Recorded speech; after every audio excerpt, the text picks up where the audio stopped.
Facebook पर मौजूद सभी महिलाएं एक बार ये कहानी जरूर पढ़ें।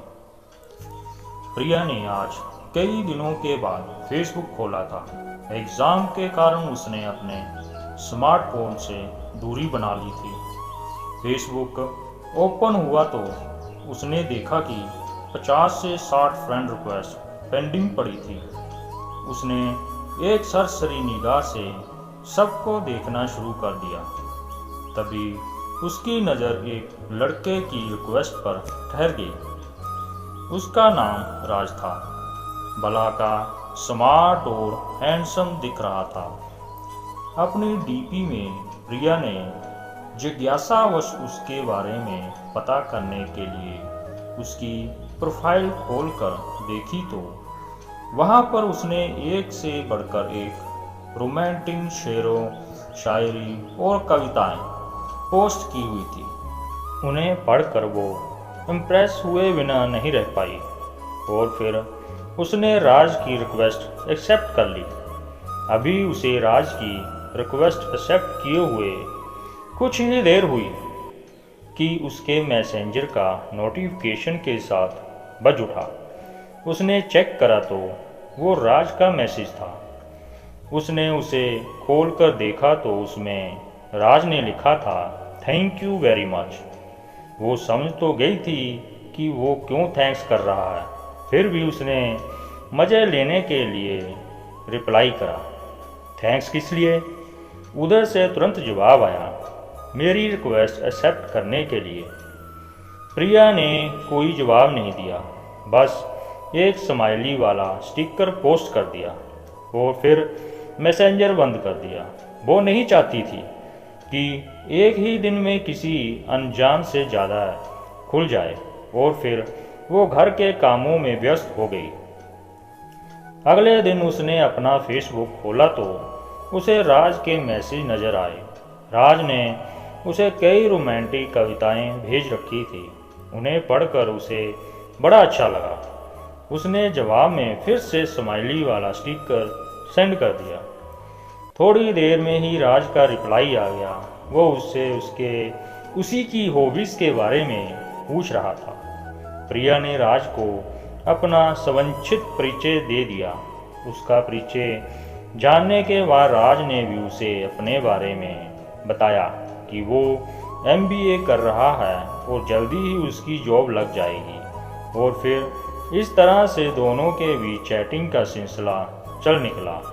प्रिया की राज से दोस्ती हुए अब तक 1.5 महीना हो चुका था।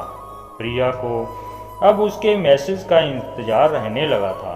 जिस दिन उसकी राज से बात नहीं हो पाती थी तो उसे लगता जैसे कुछ अधूरापन सा है। राज उसकी ज़िंदगी की आदत बनता जा रहा था। आज रात फिर प्रिया राज से चैटिंग कर रही थी। इधर उधर की बातें होने के बाद राज ने सलोनी से कहा, यार कब तक हम यूं ही सिर्फ फेसबुक पर बातें करते रहेंगे। यार मैं तो तुमसे मिलना चाहता हूँ, प्लीज़ कल मिलने का प्रोग्राम बनाओ ना। प्रिया खुद भी उससे मिलना चाहती थी और एक तरह से उसने उसके दिल की ही बात कह दी थी, लेकिन पता नहीं क्यों वो उससे मिलने से डर रही थी। शायद अनजान होने का डर था। वो प्रिया ने यही बात राज से कह दी, अरे यार इसलिए तो कह रहा हूँ कि हमें मिलना चाहिए। जब हम मिलेंगे तभी तो एक दूसरे को जानेंगे।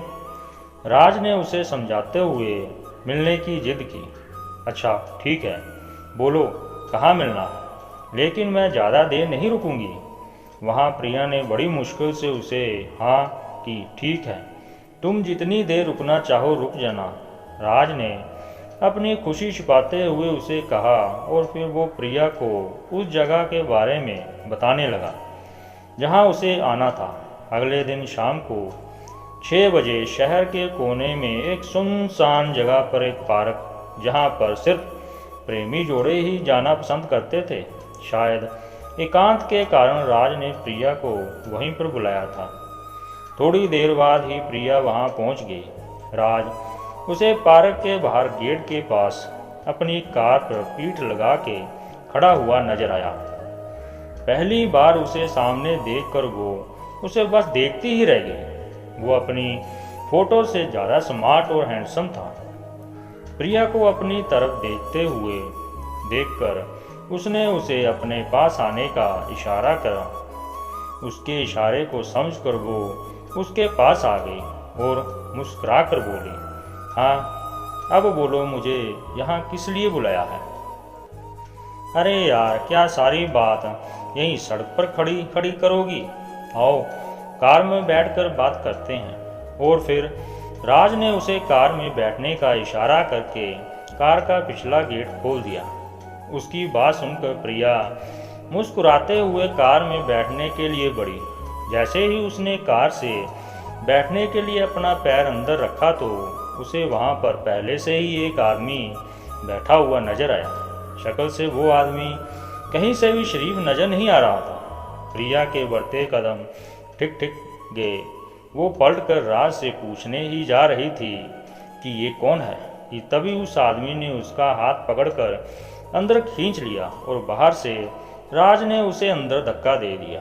ये सब कुछ इतनी तेजी से हुआ कि वो संभल भी नहीं पाई और फिर अंदर बैठे आदमी ने उसका मुंह कस कर दबा लिया ताकि वो चीख ना पाए और उसके हाथों को राज ने पकड़ लिया। अब वो ना तो हिल सकती थी और ना ही चिल्ला सकती थी। और तभी कार से दूर खड़ा एक आदमी कार में आके ड्राइविंग सीट पर बैठ गया और कार स्टार्ट कर तेजी से आगे बढ़ा दी। पीछे बैठा आदमी जिसने प्रिया का मुंह दबा रखा था, वो हंसते हुए राज से बोला, वाह भाई वाह, मजा आ गया, आज तो तुमने तगड़े माल पर हाथ साफ करा है। उसकी बात सुनकर राज मुंह ऊपर उठाकर ठहाके लगा के हंसा। उसे देखकर ऐसा लग रहा था जैसे कोई भेड़िया अपने पंजे में शिकार को दबोच के हंस रहा हो। फिर उन लोगों ने कार एक सुनसान इलाके में ले जाकर रोक दी और प्रिया को उसमें से बाहर निकाला।